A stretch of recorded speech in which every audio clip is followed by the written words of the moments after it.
Aujourd'hui, je vous emmène à Francfort en Allemagne. Et comme souvent dans cette série consacrée aux routes de la mémoire, nous allons revenir sur les lieux où l'histoire s'est écrite. Et derrière cette ville moderne traversée chaque jour par des milliers de personnes, se cache l'un des épisodes les plus sombres de l'histoire politique de l'Algérie indépendante. Pour comprendre ce qui s'est joué ici en 1970, il faut d'abord comprendre qui était Karim Belkacem, celui qui est concerné. Il est né en Kabylie en 1922. Il rejoint le maquis dès 1947, 7 ans avant le déclenchement de la Révolution. Lorsque débute l'insurrection du 1er novembre 1954, il fait partie des 6 dirigeants qui décident de lancer la lutte armée contre la présence coloniale française. Au fil des années, il s'impose comme l'une des figures majeures de la révolution algérienne. Chef de la Wilaya 3, acteur central du congrès de la Soumam, ministre de l'Intérieur, ministre des Affaires étrangères, vice-président du gouvernement provisoire de la République algérienne. Il dirige surtout la délégation algérienne chargée de négocier les accords d'Évian qui mettent fin à 130 années de domination coloniale française. Mais une fois l'indépendance acquise, la lutte pour le pouvoir commence. Karim Belkacem se retrouve progressivement en désaccord avec Ahmed Ben Bella et son ministre de la Défense, Houari Boumediene. Il s'inquiète de la concentration du pouvoir entre les mains d'un cercle de plus en plus restreint et défend une conception plus collégiale du fonctionnement de l'État. Le 19 juin 1965, Houari Boumediene renverse Ahmed Ben Bella lors d'un coup d'État militaire. Le président est arrêté et disparaît de la scène politique. Pour de nombreux anciens dirigeants de la Révolution, l'espoir d'un pluralisme s'éloigne davantage encore. Karim poursuit alors son opposition. Comme d'autres figures historiques telles que Mohamed Boudiaf, Hossein Ait Ahmed ou Mohamed Khedr, il refuse de se rallier à ce nouveau pouvoir. Cette opposition lui vaut d'être condamné à mort par contumace en 1969. Entre-temps, le 18 octobre 1967, il avait annoncé la création du Mouvement pour la défense de la révolution algérienne, le MDRA. Depuis son exil, il entend contester le régime de Boumediene et défendre une autre vision de l'avenir du pays. La réponse est brutale. Ses biens sont confisqués, son nom est effacé de la mémoire officielle. Il est présenté comme un traître et un ennemi de la révolution algérienne. Quelques jours après sa condamnation à mort, le quotidien El Moudjahid, alors organe officiel du régime, publie un texte appelant les Algériens à exécuter la sentence partout où ils le pourraient. Pour Karim Belkacem, le message est clair. À partir de ce moment-là, il vit sous la menace. Il change régulièrement de pays, de résidence et de contact. Il sait qu'il est surveillé, il sait qu'il est recherché. Il sait aussi que d'autres avant lui ont payé le prix de leur vie, leur opposition au pouvoir. Une question se pose alors. Combien de temps un homme traqué, condamné à mort par son propre pays, peut-il encore échapper à son destin? Pour tenter d'y répondre, il faut poursuivre notre parcours ici à Francfort.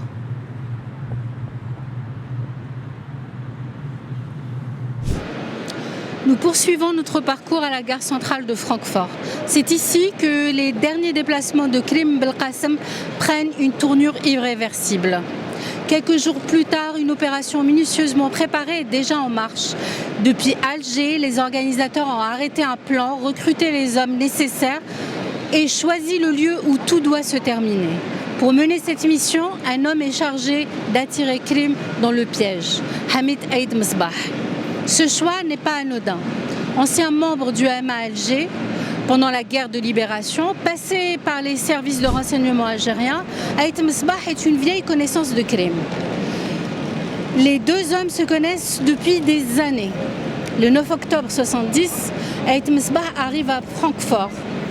Et depuis une cabine téléphonique de cette gare, il contacte Mahfoud Abadou au Liban. Cet appel est l'une des pièces maîtresses de l'opération. Mahfoud Abadou n'est pas un inconnu. C'est un homme d'affaires installé à Beyrouth et proche de Karim Belkacem lui aussi. Dans le scénario présenté à ce dernier, il doit jouer un rôle essentiel, celui de l'homme capable de financer un projet politique ambitieux. Le message transmis à Krim est simple. Des officiers supérieurs et des responsables des services algériens prépareraient un coup d'État contre Houari Boumediene. Ils souhaiteraient obtenir son soutien et lui rendre un rôle majeur dans l'avenir du pays. Et pour financer cette opération, l'appui de Mahfoud Abadou serait indispensable. L'histoire paraît crédible. Depuis plusieurs mois déjà, Krim entend parler de mécontentement et de tensions au sein du régime. Surtout, les personnes associées à ce projet appartiennent à un cercle de confiance. Et il y a plus important encore, Fatiha Abadou, l'épouse de Mahfoud Abadou. Elle doit aussi participer à cette rencontre.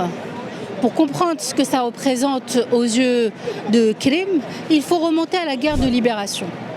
En 1957, alors qu'elle se trouve dans les maquis de la Wilaya 2, c'est Krim lui-même qui la récupère pour l'emmener à Tunis. Et avec les années, il la considère comme sa fille. C'est lui qui la présente à son ami Mahfoud et elle deviendra sa femme. Lorsqu'il apprend qu'elle sera présente à Francfort, Krim est rassuré. Le piège fonctionne précisément parce qu'il repose sur la confiance. Pendant ce temps, Martine et Bernard Gollet suivent les événements depuis Lausanne. Qu'y sont-ils ?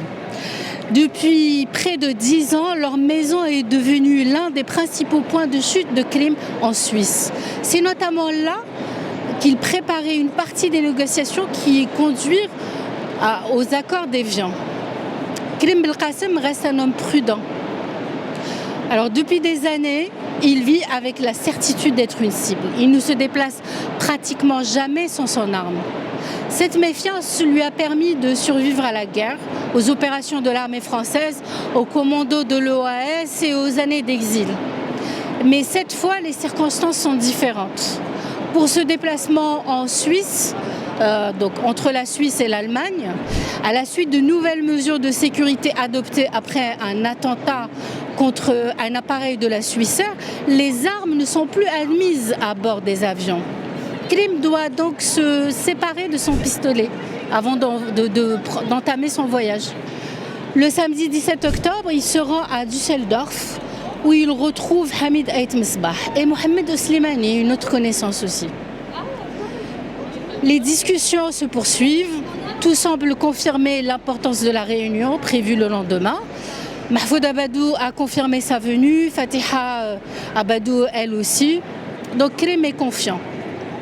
Le lendemain, le 18 octobre 1970 au matin, les trois hommes montent dans un train à destination de Francfort. Lorsqu'il arrive ici, dans cette gare, Krim Belkacem ne semble pas être un homme traqué. Il prend même le temps d'acheter des fleurs et quelques cadeaux pour son couple d'amis avant de poursuivre sa route vers le lieu du rendez-vous. 3 semaines plus tard, les enquêteurs allemands feront une découverte troublante dans cette gare. Dans une consigne laissée à l'abandon, ils retrouvent plusieurs effets personnels appartenant aux membres du commando. Ces objets permettront de reconstituer une partie de leur déplacement et apporteront de nouveaux éléments à l'enquête. Mais en ce matin du 18 octobre 1970, Krim Belkacem ignore tout de ça.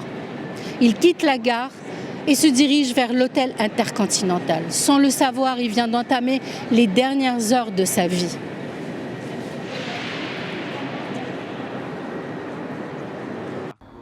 Nous sommes maintenant devant l'ancien hôtel Intercontinental de Francfort. Enfin, devant ce qu'il en reste. Depuis 2021, l'établissement est fermé pour d'importants travaux de rénovation et il n'est plus possible d'accéder aux lieux tels qu'ils existaient en 1970. Le choix de Francfort n'a rien d'un hasard. Hamid Ait Mesbah connaît parfaitement l'Allemagne. Il parle allemand, y a vécu, il possède de nombreux contacts et a même été marié à une Allemande. Pour lui, le pays constitue un terrain familier où il peut évoluer sans difficulté. Mais il existe également une autre raison. À cette époque, Ahmed Draya, patron de la police algérienne, entretient des relations étroites avec Paul Dikoff, président de l'Office fédéral de la police criminelle allemande, le BKA. Ancien officier de la Wehrmacht, pendant la Seconde Guerre mondiale, Dikoff a également travaillé pour la CIA avant de prendre la tête de la police criminelle ouest-allemande, puis d'Interpol. Les deux hommes entretiennent des relations suivies. Dans ce contexte, l'Allemagne apparaît comme un environnement plus favorable qu'un autre pour mener une opération aussi sensible. Le dimanche 18 octobre 1970, Karim Belkacem arrive ici persuadé de retrouver Mahfoud et Fatiha Abadou. C'est ce qu'on lui a promis. C'est ce qu'il croit encore. Dans le hall de l'hôtel, rien ne semble anormal. L'Intercontinental est alors un des établissements les plus prestigieux de Francfort. Diplomates, hommes d'affaires et voyageurs internationaux s'y croisent quotidiennement. Karim pense simplement rejoindre ses amis et poursuivre les discussions engagées depuis plusieurs semaines. Mais en réalité, le piège est déjà refermé. Les membres du commando sont sur place. Les chambres ont été réservées. Les rôles sont répartis. Chaque étape a été préparée à l'avance. La chambre 1414 deviendra celle où son corps sera découvert 2 jours plus tard. Dans la pièce où il est attiré, les choses basculent très rapidement. Selon les conclusions de l'enquête, Karim est d'abord neutralisé à l'aide d'un produit anesthésiant. Puis vient l'exécution. Karim Belkacem est étranglé à l'aide d'une ceinture. L'assassinat est rapide, méthodique et ne laisse aucune chance à celui qui, pendant plus de 20 ans, avait échappé au maquis, aux opérations militaires françaises, aux règlements de comptes internes et aux tentatives de liquidation. Le choix de l'étranglement n'est probablement pas anodin. 13 ans plus tôt, Aban Ramdan avait lui aussi été étranglé au Maroc lors d'une liquidation décidée par des responsables de la révolution algérienne. L'histoire est d'ailleurs particulièrement troublante pour Karim Belkacem lui-même. Car dès les années 1960, plusieurs témoignages et travaux historiques ont évoqué son éventuelle implication parmi les responsables ayant approuvé ou couvert cette décision. Le sujet reste débattu par les historiens, mais le parallèle ne peut être ignoré. Celui qui avait été soupçonné d'avoir participé à la décision concernant Abban meurt à son tour par le même procédé. Le symbole est lourd et le calendrier l'est tout autant. Nous sommes le 18 octobre 1970, exactement 3 ans après la création du MDRA, le mouvement d'opposition fondé par Karim Belkacem pour contester le régime de Boumediene. Le fondateur du mouvement est assassiné le jour même de cet événement.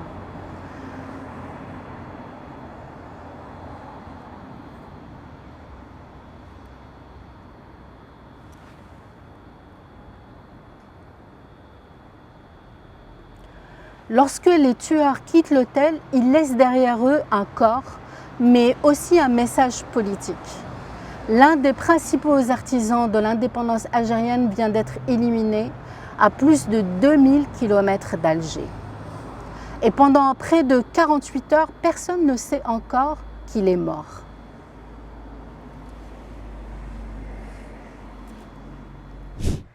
Nous terminons notre parcours ici, au cimetière forestier d'Oberrad à Francfort. C'est ici que Karim Belkacem a été enterré pour la première fois. Après son assassinat, sa famille voulait qu'il repose au Maroc, auprès des siens, là où vivaient son épouse Fethia et ses enfants.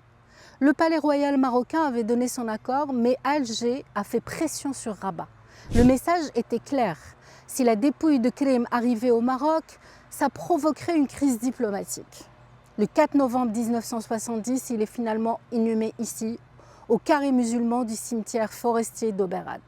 Très peu de personnes sont présentes.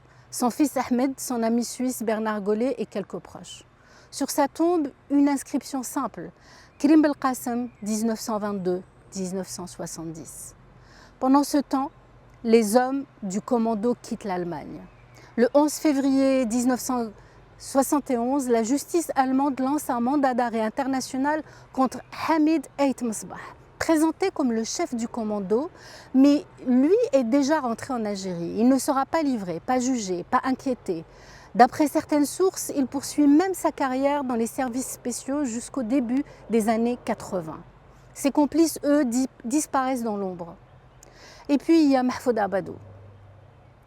Il arrive finalement à Francfort, mais il ne trouve ni Karim ni Ait Msbah ce 18 octobre, ni la réunion qu'on lui avait annoncée.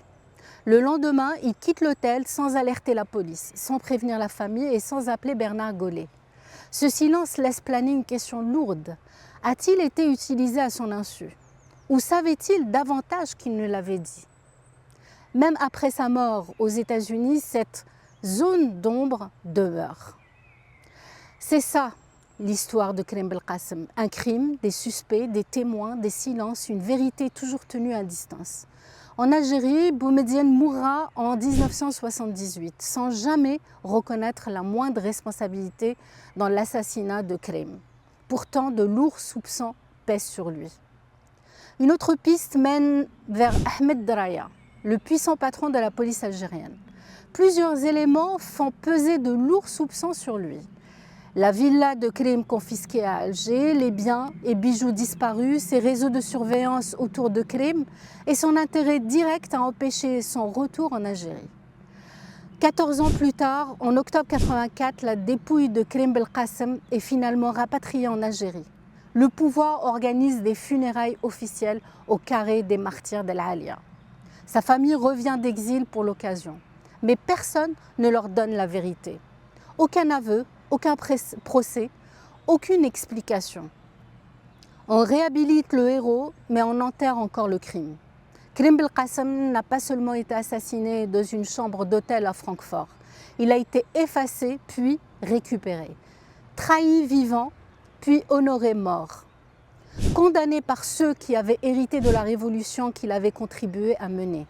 Ici, à Oberad, il ne reste plus forcément sa tombe, mais il reste de lui le lieu, il reste la trace, il reste cette question que l'Algérie n'a jamais vraiment affrontée.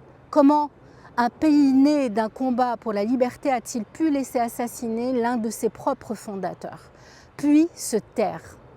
Ce silence n'appartient pas seulement au passé, il continue de peser sur notre mémoire. Et c'est pour ça que nous sommes venus ici, pour rappeler qu'un peuple ne peut pas avancer en laissant ses morts seuls avec leurs secrets.